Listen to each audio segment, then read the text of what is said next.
Recent గా శివాజీ గారు సామాన్లు కనిపించేటట్టు బట్టలు వేసుకోకండి, శారీలు కట్టుకుని పద్ధతిగా ఉండండి అని చెప్పారు. ఇప్పుడు అది ఫుల్ ట్రెండింగ్ అయిపోతుంది. అతని మీద అనవసరమైన రూమర్స్ స్ప్రెడ్ అయిపోతున్నాయి.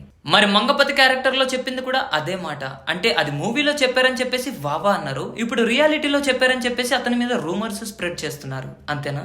అంటే రియాలిటీకి ఇక్కడ అర్థం లేదు, నిజాయితీకి రోజులు లేవు, అంతే కదా. మరి రామ్ చరణ్ అన్నయ్య సాంగ్ లో సరుకు సామాన్లు చూసి మీసం లేసి ఏసేకేక చికిరి చికిరి అని ఉంది. దాని అర్థం ఏంటి అంటే అది ఎవరికి సీరియస్ గా అనిపించలేదు. ఒక సాంగ్ లో శృతిలో అలా వెళ్ళిపోయింది కాబట్టి మీకు సరదాగా అనిపించింది. ఇప్పుడు నేను చెప్పేది ఒకరిని సపోర్ట్ చేయడానికో మరొకరిని బాధ పెట్టడానికో కాదప్ప. శివాజీ గారు చెప్పిన దాంట్లో తన ఇంటెన్షన్ చాలా ప్యూర్ గా ఉంది. కానీ అతను ప్రజెంట్ జనరేషన్ కి తగ్గట్టు సామాన్లు కనిపించేటట్టు వేసుకోకండి అన్నాడు. అంటే అతను పెరిగిన కల్చర్ అలాంటిదో, లేకపోతే బయట ఆడవాళ్ళకు జరిగే అన్యాయాల వల్ల, లేదా చిన్న పిల్లలకి జరిగే రేప్ కేసుల వల్ల, ఇలాంటి వాటి వల్ల కూడా ఏదో మంచి చెప్దామనే ఉద్దేశంలో చెప్పినట్టున్నారు. కొన్ని నెగిటివ్ గానే కాదు, పాజిటివ్ గా కూడా థింక్ చేయొచ్చు. మూవీస్ లోనే కాదబ్బా, బయట కూడా వాటిని పాజిటివ్ గా థింక్ చేయడానికి ట్రై చేద్దాం.